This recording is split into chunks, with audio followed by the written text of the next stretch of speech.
अब आप सोच रहे होंगे मैं बाबा अम्बेडकर जी के दर्शन करने क्यों आया, उनसे आशीर्वाद लेने क्यों आया। मैं उसी की लोग आप लोगों को बता रहा हूँ कि अब यहाँ यही होने लगा है, एक देश और दो कानून। बड़े लोगों के लिए कानून अलग और छोटे लोगों के कानून अलग। जैसे कि मैंने कोई बात बोली, मैंने कहा इन पाखंडियों से थोड़ा सा सावधान रहे, क्योंकि आगे पाखंडी बहुत घूम रहे हैं और पाखंडियों ने ही देश का नाश किया है। जैसे मिर्ची बाबा, जैसे कि जेल में डले हुए राम रहीम हैं, जैसे कि आसाराम बापू हैं, ऐसे लोग जेलों में डले हुए हैं। इनके आश्रम में क्या क्या होता है आप सबसे कोई चीज़ छुपी नहीं है ये। तो मैंने उनके बारे में समझा रहा था, बोल रहा था, इतने में ही किसी की हाथ में वीडियो लगी, वायरल हुआ और तुरंत ही विरोध शुरू कर दिया और प्रीतम लोधी को निश्चित कराने के लिए मांग उठने लगी, जेल जाने की मांग उठने लगी। मेरे पे FIR कटी गई हैं, 8-10 जगह FIR काट दी गई हैं। मैं उनसे लोगों से पूछना चाहता हूँ, मीडिया के माध्यम से उस तक बात पहुँचाना चाहता हूँ।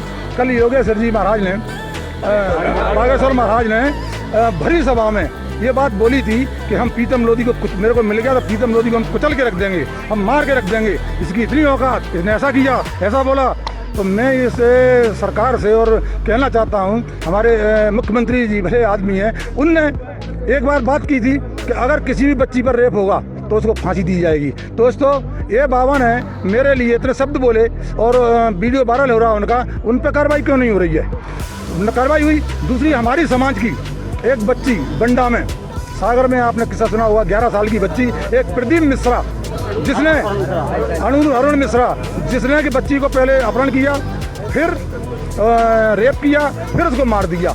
मेरे भाइयों, लोधी समाज के लोग और अन्य समाज के लोग जो गरीब लोग थे, न्याय मांगने गए तो उन पर लाठियाँ बरसाई गई। ये कानून कहाँ का है मेरे भाइयों? एक आदमी ऊंची जगह पे बैठकर और गाली बक रहा है, मारने की धमकी दे रहा है, उस पर केस नहीं लग रहा है। 2 कानून हुए कि नहीं हुए? इसीलिए मैं सीधा अम्बेडकर जी पे आया हूँ और अम्बेडकर जी ने संविधान बनाया है, देश को गरीबों के लिए संविधान बनाया है और उस गरीब को संविधान के लिए मैं आशीर्वाद लिया है और अम्बेडकर जी ने मुझे आशीर्वाद दिया है। इन्हीं से मैं ज्ञान लूँगा और इन्हीं के पद चिन्हों पर चलकर इस लड़ाई को लड़ूंगा और गरीबों के साथ रहूँगा, गरीबों की लड़ाई लड़ूंगा। और इस लड़ाई में अगर मेरा कतरा भी अगर इन्हें मान के चलो बहा दिया, अगर मुझे काट भी दिया, तो मैं इन भाइयों से निवेदन करूंगा कि 2 कंडे डाले आना और वो इतना जरूर बोले आना कि हमारा प्रीतम भैया गरीबों के लिए शहीद हो गया।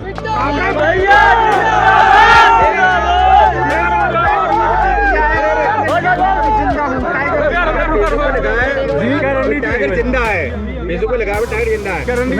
मैंने लिखा है, आपकी सोशल मीडिया खुद पे लगा? नहीं, मैंने नहीं लिखा, किसी ने लिखा होगा। अभी मरा नहीं हूँ, वास्तव में नहीं मरा, अभी जिंदा हूँ, ये बात सही है। आप उमा आरती जी की करीबी मामले, आपकी क्या बात हुई जो आपके ऊपर पार्टी ने कार्रवाई करी है?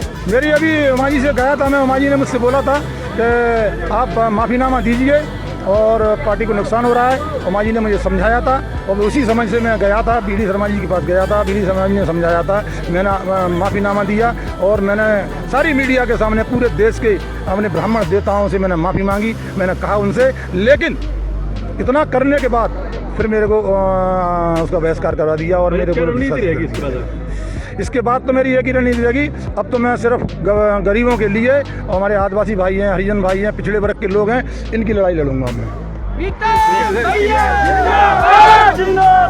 इसके लिए एक बैनर दिया रहेगा आपको जी। हमारे बाल ठाकरे जी पे कोई बैनर नहीं था, हमारे अन्ना हजारी पे कोई बैनर नहीं था, तो प्रीतम प्यारे पे भी कहाँ से बैनर लाऊंगा? नहीं जी, संगठन खड़ा हुआ है मेरे पास।